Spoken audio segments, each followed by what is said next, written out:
48 teams will play at this World Cup. Only one lifts the trophy. Ask 10 football fans who that'll be, and you'll hear the same 5 names.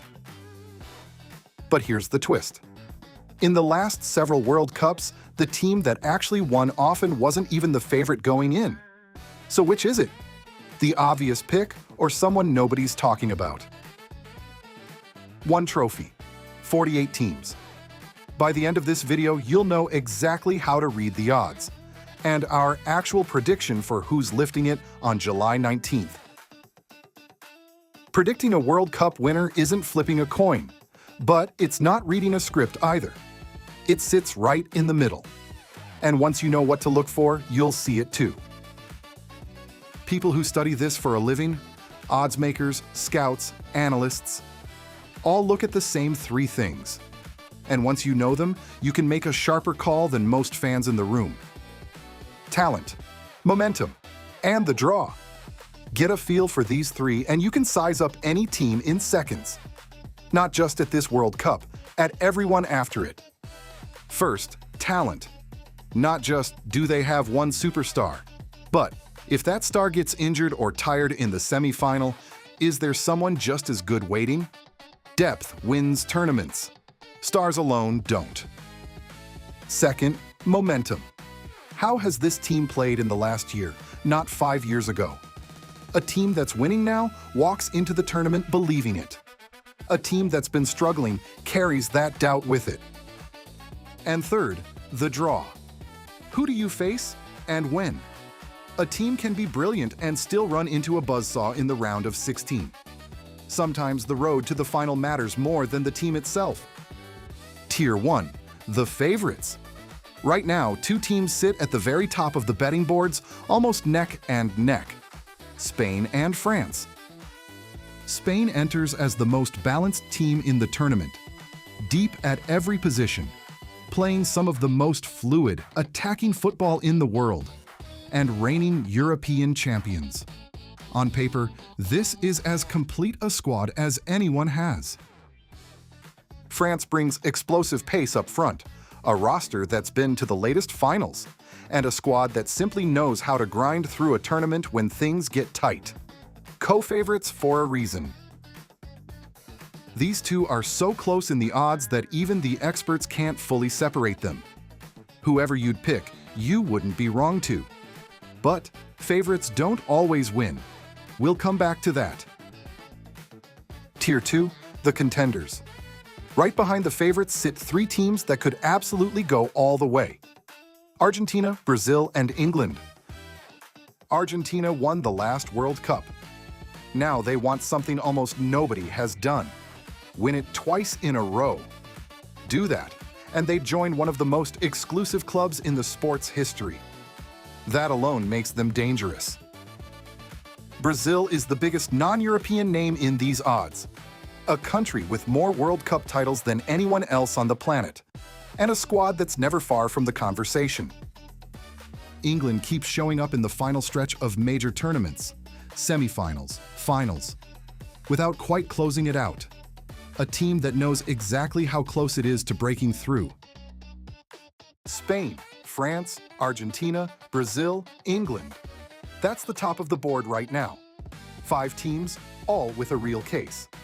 But the World Cup has a habit of humbling exactly this kind of list.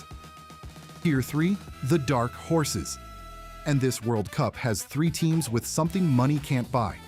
They're playing this tournament at home. The United States, Mexico, and Canada.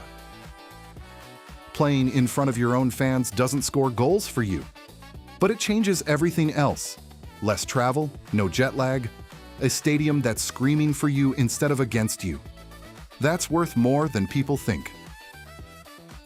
Hosts have a long history of doing better than expected, sometimes reaching rounds nobody predicted. It won't make a weaker team a champion, but it can absolutely turn a should-lose early into a somehow still here in week 3. Don't be shocked if one of these 3 teams goes further than the experts expect. It's happened before, and this time they've got 16 stadiums of home support to lean on. Now here's the part that makes this fun instead of predictable. Favorites don't always win. In fact, they often don't. Look back at recent tournaments. Over and over, the team lifting the trophy wasn't the team everyone picked in Week 1. A bad bounce, an injury, one bad night against the wrong opponent at the wrong time, and a favorite is on a plane home. A great team only needs one bad night to be finished, while the team that scrapes through ugly in Week 1 can suddenly catch fire in Week 3. That randomness isn't a bug. It's exactly why we watch. Here's something that decides more than people realize: the draw. Every World Cup has at least one group of death, a group where 2 or 3 genuinely great teams get stuck together, and one of them goes home in Week 1. Imagine 2 genuine title contenders landing in the same group of 4. Only the top 2 advance. One of these heavyweights is going home before the real tournament even starts. And it has nothing to do with how good they are. So before you lock in your prediction, do what the analysts do. Check the group. A great team in a brutal group can be gone in 2 weeks.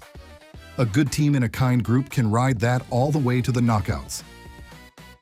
Let's put all of this together and trace one realistic path to the final, using everything we just covered. Spain, deep in form, no weak spots, cruises through their group. 3 wins, top of the table. Exactly what a Tier 1 team is supposed to do. Meanwhile, the United States, playing in front of a deafening home crowd, pulls off one massive upset in the knockout rounds. Suddenly, an entire country is paying attention to a sport it usually ignores. As the bracket narrows, the host run finally ends in the quarterfinals. Heads held high, a nation proud anyway. And right on schedule, the 2 Tier 1 favorites keep marching toward each other. And then it happens. The 2 co-favorites, Spain and France, collide in the semi-final. Exactly the kind of match the entire tournament has been building toward. Spain edges it 2-1 in a match that could have gone either way. One match now stands between them and the trophy. At MetLife Stadium, New Jersey, July 19th. So, back to our opening question. The favorite or the wild card? Here's our actual call. Our prediction: Spain lifts the trophy. Not because it's the safe pick, because right now they check every box. The deepest squad, the hottest form, and a path that, on paper, suits them. And here's the real win. You don't need us to tell you who to pick anymore. You know the 3 things that matter: talent, momentum, the draw. And you know how to read them. When the tournament kicks off and someone next to you asks, "Who's gonna win this thing?" you won't just have a guess. You'll have a reason. And that's what makes you the person everyone turns to. 48 teams, 1 trophy. And now, you're not just watching it happen. You're watching it unfold exactly the way you called it. Next time, why the World Cup is the biggest sporting event on the planet. Bigger than the Olympics, bigger than the Super Bowl, and once you understand why, you'll never watch it the same way again. See you there.